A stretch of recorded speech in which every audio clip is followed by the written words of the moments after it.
Hey, salut tout le monde, bienvenue à une nouvelle vidéo sur la chaîne Fulguro Geek. Et oui, encore Star Citizen. Je vous parle de ça parce que, bon, comme à l'habitude, on a l'habitude après presque 8 ans de développement, donc ceux qui suivent le développement depuis très longtemps ont l'habitude de ça.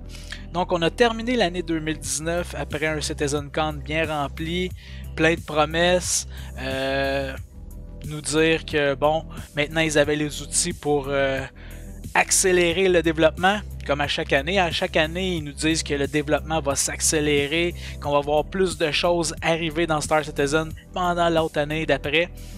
Et là, on voit la roadmap, toujours plein de features, et comme à chaque fois, en début d'année, comme là, on est en début d'année 2020, eh bien, on a une refonte de la roadmap. Et oui, et oui, et oui.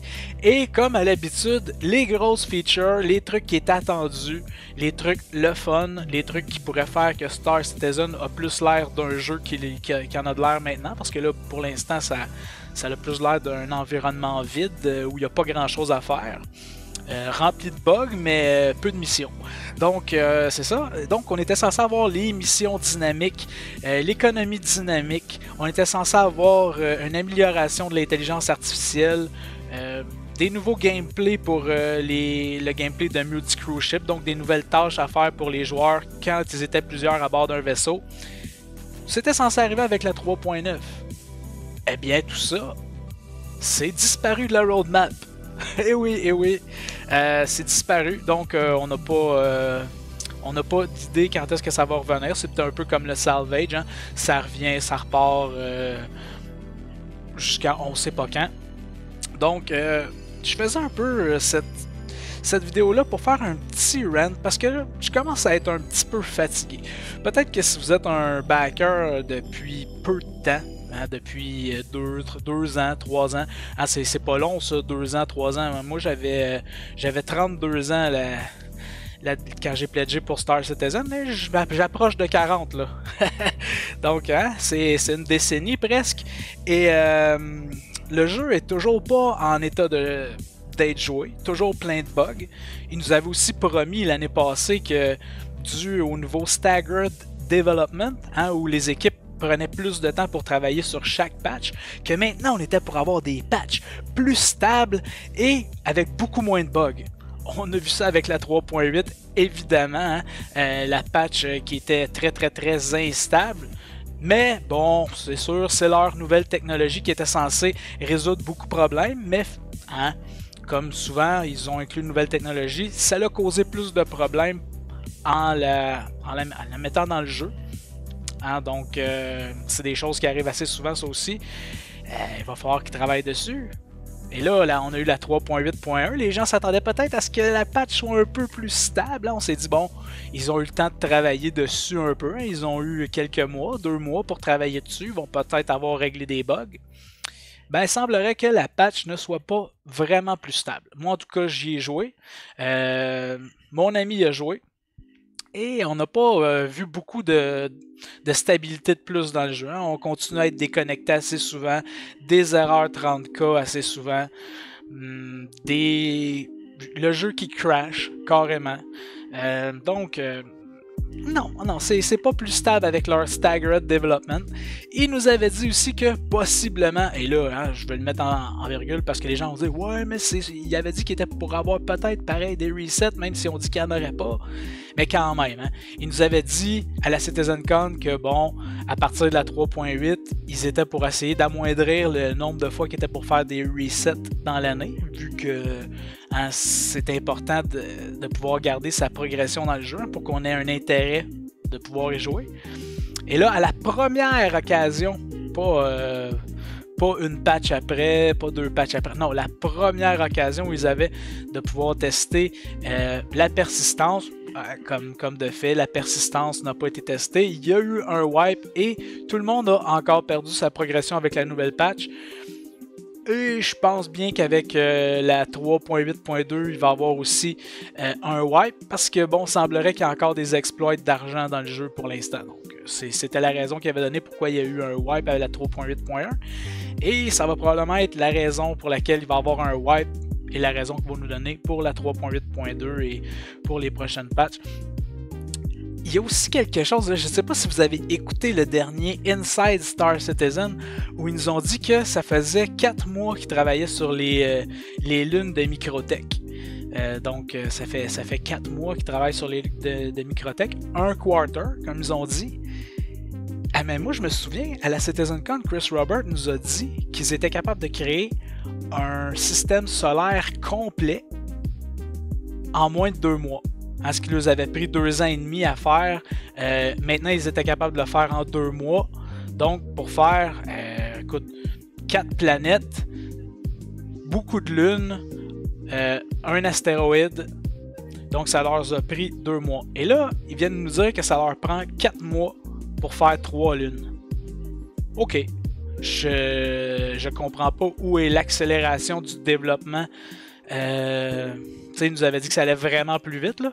Ben, 4 mois pour faire 3 lunes, c'est à peu près le même nombre de temps qu'il prenait avant pour le faire. Je vois pas d'accélération dans la création des planètes ou des lunes. Donc, ça va pas plus vite.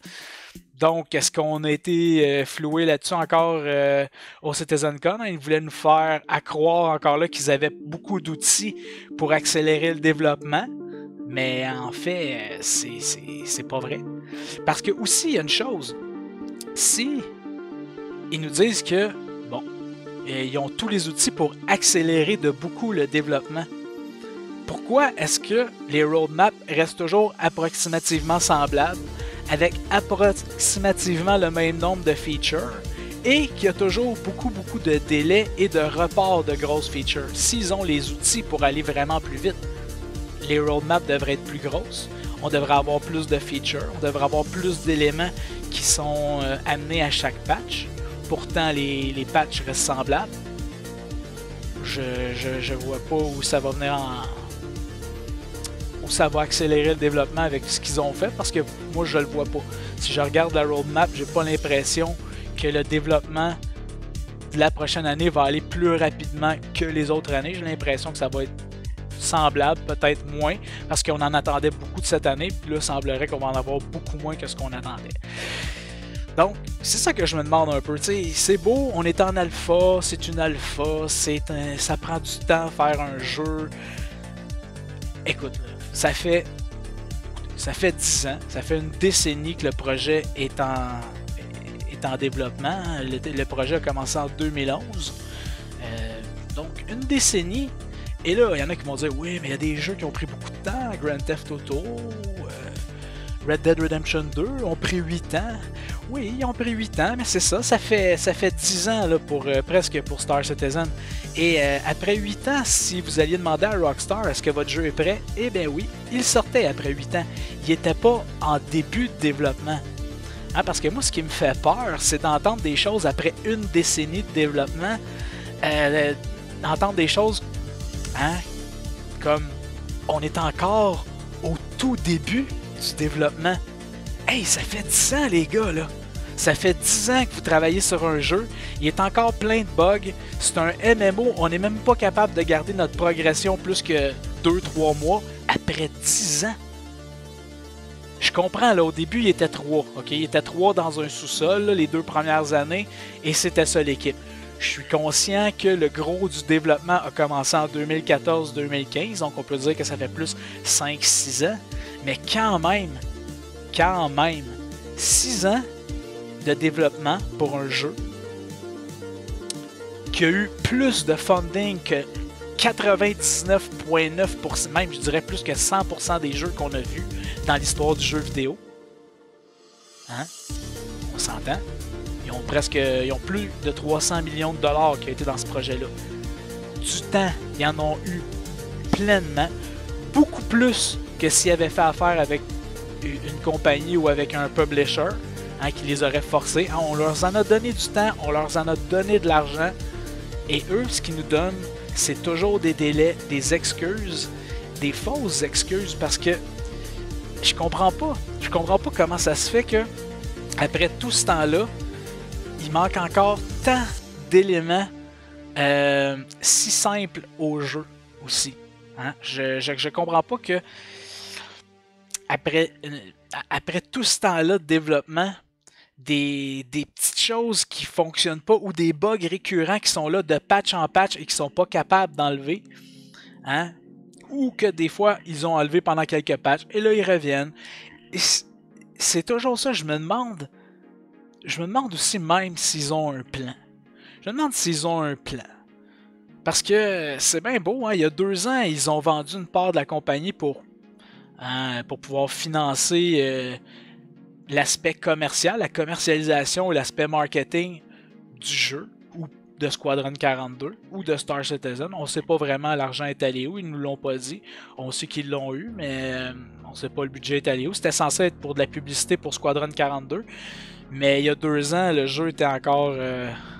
on peut dire pas tellement fini, hein, parce que si on regarde même aujourd'hui en 2020 avec la roadmap de Squadron 42, sur les 23 chapitres de l'épisode 1, il n'y en a aucun qui est terminé, il n'y en a aucun qui est en phase de white box ou en phase de test.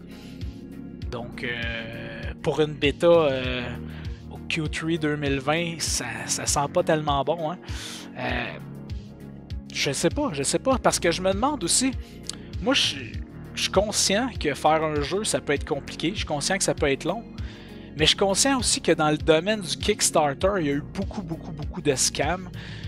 Pas un scam en voulant dire qu'ils vont partir avec l'argent, mais des scams en voulant dire que les développeurs savaient déjà qu'ils n'étaient pas capables de faire le jeu, mais qu'ils ont continué à prendre des donations jusqu'à temps qu'ils puissent le faire, hein, jusqu'à temps que les gens s'écœurent. Et à un moment donné, quand ils voient que l'argent est vraiment plus au rendez-vous, et bien là, ils mettent la clé dans la porte puis ils disent ben on a fait ce qu'on pouvait, vous avez quand même eu un produit, ça a été on a essayé. Mais c'est ça que je me demande. Parce que Star Citizen, l'excuse du early development, on l'a depuis le début. Hein?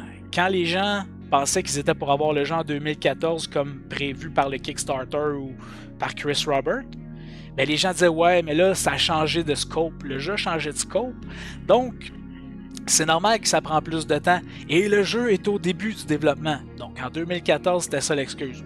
2015, ben les gars vous comprenez, s'il n'y a pas grand chose encore c'est parce qu'on est au début du développement, hein? Faut comprendre c'est long faire un jeu.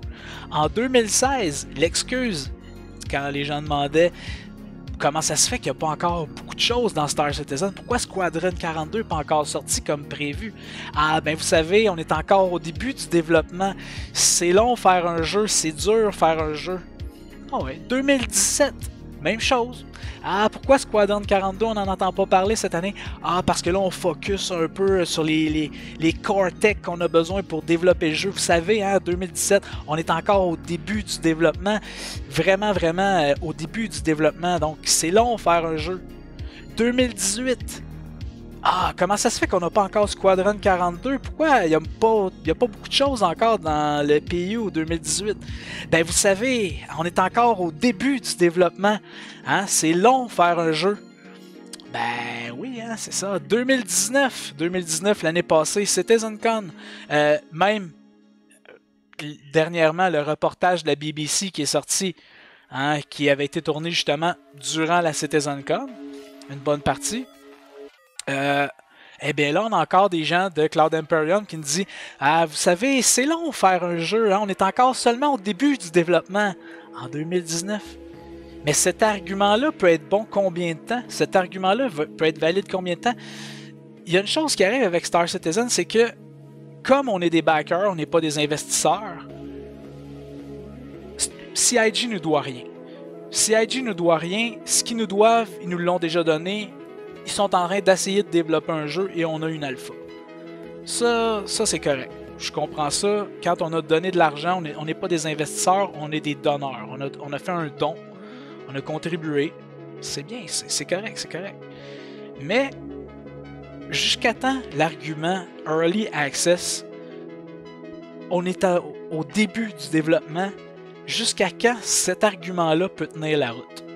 Hein, si dans 4 ans, on est encore là, ils sont encore en alpha dans 4 ans, et qu'ils nous disent encore, oui, mais vous savez, c'est long faire un jeu, c'est long faire un jeu pour que ça marche, vous savez, on est encore au début du développement. ça tient pas la route pour moi. Ça tient pas la route qu'après une décennie en développement, après avoir pensé à ce projet-là pendant presque toute sa vie, on s'entend que Chris Robert pensait probablement à ce projet-là en 94. Si vous avez regardé des vieilles entrevues avec Chris Robert, il parlait déjà qu'il voulait faire un gros jeu d'espace comme ça, puis il en a fait dans le passé, là, mais il n'a jamais été capable de faire sa vision. Ça a toujours été sa vision. Donc, il a pensé à ce jeu-là toute sa vie. Ça fait 10 ans qu'il travaille dessus. Et quand même, on est toujours au début du développement. Je commence à être tanné de cet argument-là. Moi, honnêtement, je l'achète plus. Je l'achète plus cet argument-là parce que ils se sont tellement contredits au fil des années que ça tient juste plus la route. Donc, je sais pas ce qu'ils vont faire. Moi, honnêtement, cette année, j'en attends beaucoup de Star Citizen. Si ça n'arrive pas, ça n'arrive pas. Mais il y a une chose qui est sûre, c'est que je n'encourage plus personne à acheter des vaisseaux pour Star Citizen. Je n'encourage plus personne à faire des pledges pour Star Citizen jusqu'au moment où on aura vraiment un produit qui est digne de ce nom. Si ça l'arrive. Parce que ça peut arriver. Je sais pas. Mais je sais pas quand. Parce que pour l'instant, après 10 ans, le jeu a jamais été aussi buggé, a jamais été aussi instable. Les missions sont broken. Il n'y en a pas beaucoup à faire. Il n'y a pas beaucoup de gameplay. Puis, même après 10 ans de développement, quand j'embarque dans le jeu, j'ai de la misère à voir leur plan global pour Star Citizen. J'ai de la misère à voir le produit fini. Avec tout ce qu'ils nous promettent et rien qui arrive jamais dans le jeu. Hein. Écoute, avec ce qu'ils promettent pour le jeu, on a à peine 10%. On a à peine 10% en 10 ans de ce qu'ils ont promis pour le jeu. Et tout ce qui est censé arriver, arrive pas. Hein? Pourquoi les trucs qui feraient que le jeu est censé être bon, l'économie dynamique, je le sais, c'était sur la roadmap. Pourquoi ils l'ont enlevé? Pourquoi? Ça va peut-être revenir, hein? Comme je dis, bon, on n'a pas eu encore la roadmap pour 4.1, 4.2.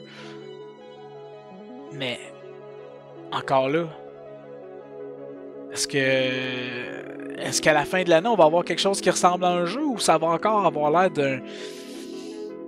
Je sais pas, un démo. Tu sais, il y en a qui considèrent Star Citizen comme un jeu. Je l'ai fait pendant un certain temps, mais je me suis rendu compte que pendant mes phases de gameplay, la seule chose que je faisais, c'était me promener dans mon vaisseau. Aller sur une planète, marcher, rien croiser de vivant, aller faire une mission, me rendre compte que la mission était broken, reprendre une autre mission, faire la mission, aller à une autre mission, la mission est broken, finalement j'éteins le jeu. Quand je me relogue dans le jeu, qu'est-ce que je fais? Je prends le ship, m'en va me promener sur une planète à pied, je croise rien de vivant. Ça n'a pas l'air encore d'un univers living, breathing, universe comme Chris Robert nous a promis, puis j'ai beaucoup de misère à voir comment ils vont faire pour arriver à ça. J'attendais aussi Squadron 42 avec beaucoup d'impatience parce que j'adore les acteurs qui sont censés jouer dans Squadron 42.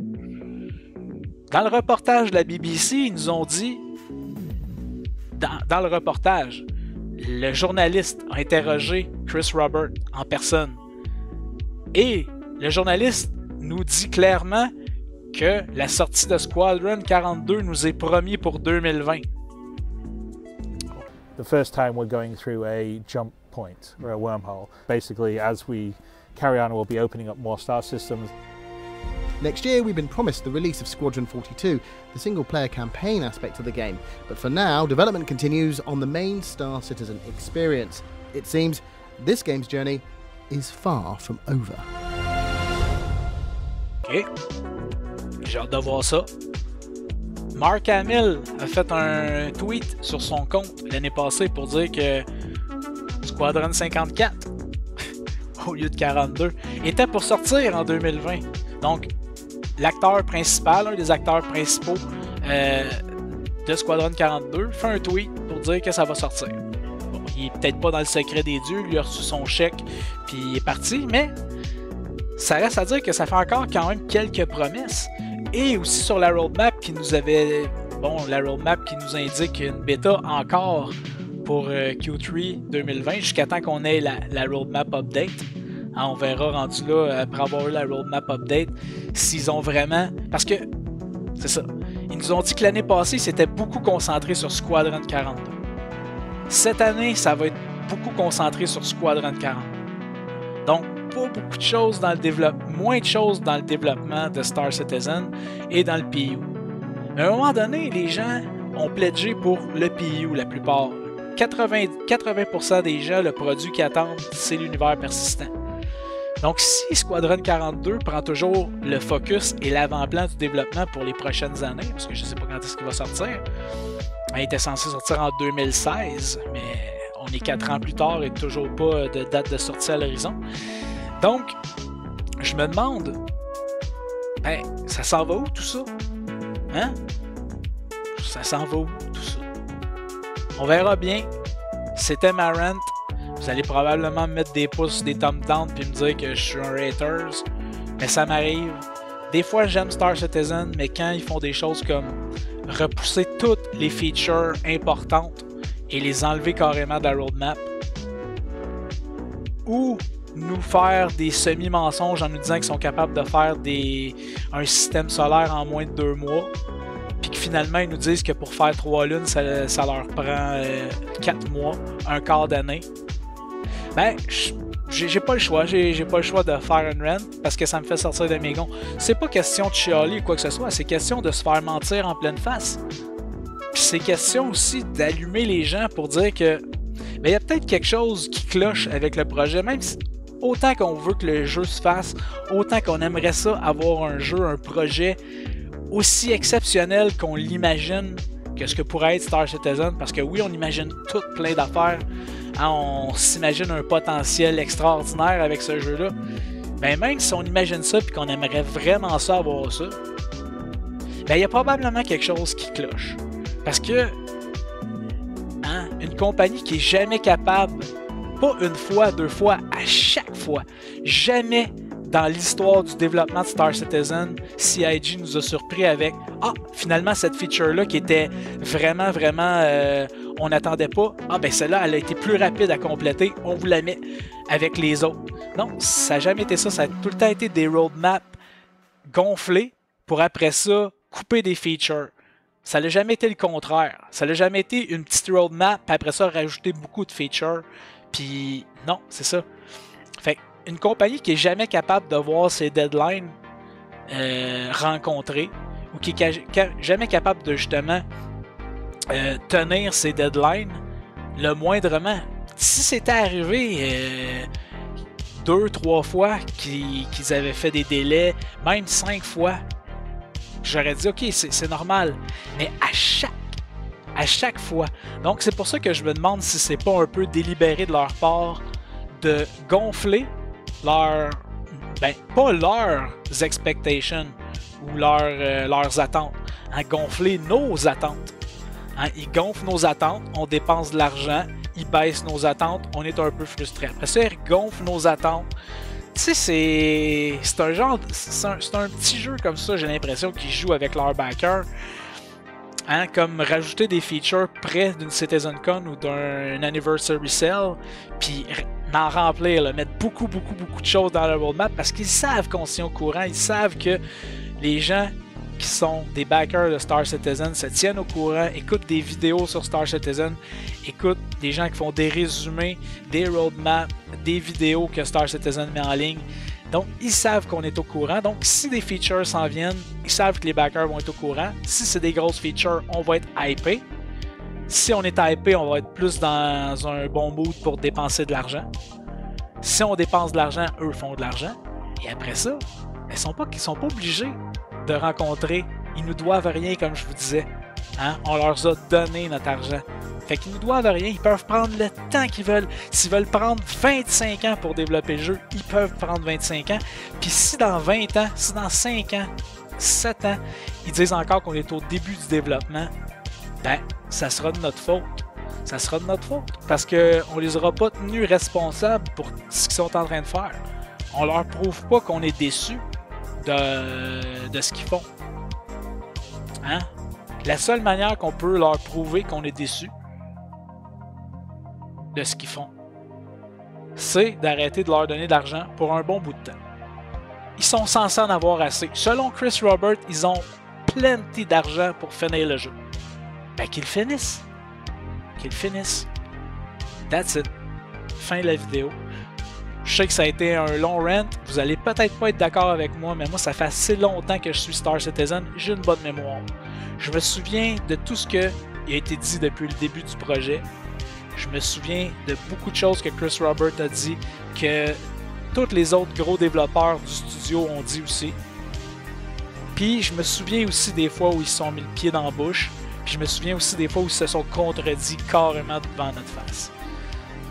Donc c'est pour ça que je faisais cette vidéo-là en 2020. Parce que j'ai pas l'impression que les choses vont aller plus vite. J'ai pas l'impression que le jeu va être moins buggé. J'ai juste l'impression que ça va continuer pareil à vitesse de tortue, le développement de ce jeu-là. Donc, c'était ça la vidéo. Merci d'avoir écouté. Vous allez probablement mettre un pouce en bas. Je vous comprends, c'est décevant un peu d'entendre ça. Mais c'est mon avis, c'est comme ça que je me sens présentement par rapport au projet. Donc, sur ce, ben, à la prochaine. Bye bye.